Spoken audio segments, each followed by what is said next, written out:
Um bom dia na paz de nosso Senhor e Salvador Jesus Cristo. Eu quero completar o raciocínio da passagem que nós temos lido nesses últimos 3 dias. A Bíblia diz assim, Marcos capítulo 8, verso 22. E chegou a Betsaida e trouxeram-lhe um cego, rogando-lhe que lhe tocasse. E tomando o cego pela mão, levou-o para fora da aldeia e, cuspindo-lhe nos olhos, impondo-lhe as mãos, perguntou-lhe se via alguma coisa. E levantando ele os olhos, disse, vejo os homens, pois os vejo como árvores que andam. Depois tomou e tornou a pôr-lhe as mãos nos olhos, e olhando firmemente, ficou restabelecido e já via de longe distintamente a todos. A última parte. E mandou para casa dizendo, não entres na aldeia, ou não voltes à aldeia. Jesus, ele entrando em Betsaida, ele fez um grande milagre na vida de um homem. Deus fez um milagre em todas as nossas vidas, no decorrer da nossa vida de fé. E o conselho que ele deu àquele cego, após o milagre, após a bênção alcançada, foi justamente que ele fosse para sua casa e não voltasse para a aldeia. O primeiro raciocínio que eu quero pegar aqui nesse último versículo é o seguinte: aquele homem nunca recebeu um milagre na aldeia. Você nunca recebeu o milagre da salvação no mundo onde você vivia. Você nunca recebeu um milagre de salvação no Egito de onde você saiu. E depois dos milagres, o conselho de Jesus é que a gente não voltemos ao lugar onde estávamos antes de ser abençoado. Após receber tantas bênçãos de Deus, nós não podemos tornar a velha posição e a velha situação. A Bíblia diz assim, olha, não voltes à aldeia. Depois de ser curado, aquele homem seria tentado a voltar para a aldeia por algum motivo. Jesus disse, não volte para a aldeia. Eu quero dizer que na aldeia não existe bênção para a nossa vida como nunca existiu. E agora nós fomos trazidos para cá, para fora da aldeia, para fora do mundo, para fora do Egito espiritual, para fora da vida velha. E nós fomos tocados e abençoados por Deus. Jesus, em 2 ocasiões, ele usou uma frase interessante a 2 pessoas que ele encontrou. Ele encontrou um paralítico à beira de um tanque, tendo curado o paralítico, ele disse no final da conversação com o paralítico, dizendo assim, olha, vai e não peques mais para que não te aconteça coisa pior do que já havia acontecido. Ele encontra um dia uma mulher que foi pega em adultério, no capítulo 8 de João conta a história dessa mulher. Ele encontra essa mulher e trouxeram a mulher diante dele. Ele pediu que aquele que não tivesse pecado tirasse a primeira pedra como ela. Contra ela, olha, aquela mulher estava sendo alvo de uma bênção, de um milagre de Deus na vida, ela estava sendo poupada da sua vida. Ele disse para aquela mulher, vai e não peques mais. Eu quero pegar esse texto para nós analisarmos que nós não podemos retroceder.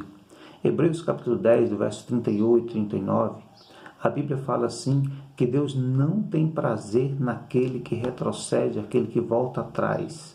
Olha, ele fala assim, nós não somos daqueles que retrocedem para a perdição, nós somos daqueles que permanecemos firmes para a salvação.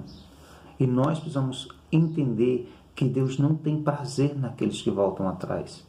Nesses dias nós seremos tentados a voltar a algumas práticas que já havíamos deixado.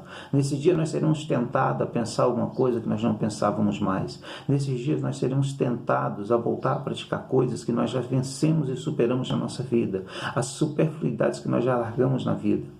Esse é um dos passos que nós podemos entender o texto. Tem pessoas que não vão desistir de servir a Deus, não vão deixar de desistir de ser crente. Mas elas vão voltar a praticar coisas que não praticavam mais. Coisas que já haviam superado na sua vida. Olha o exemplo da mulher de Ló. A Bíblia diz lá em Gênesis, no capítulo 19, verso 26, que a mulher de Ló olhou para trás e foi transformada em uma estátua de sal. Olha, o problema da mulher de Ló é que ela amava Sodoma e Gomorra. Ela tinha amor naquela cidade. Seria semelhante àqueles que amam o mundo. Tem pessoas que vêm para a igreja, vêm para a fé, aceitam a Jesus, mas elas nunca conseguem se libertar do amor que elas têm pelo mundo. Lá em João capítulo 2, verso 15, fala assim, não ameis o mundo, nem as coisas que há no mundo, porque quem ama o mundo, o amor do Pai não está nele.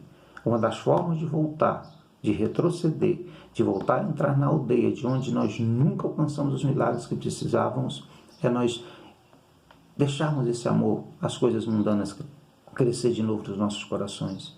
E o conselho é, não voltes à aldeia. A Bíblia Sagrada diz que existem pessoas que se desviam.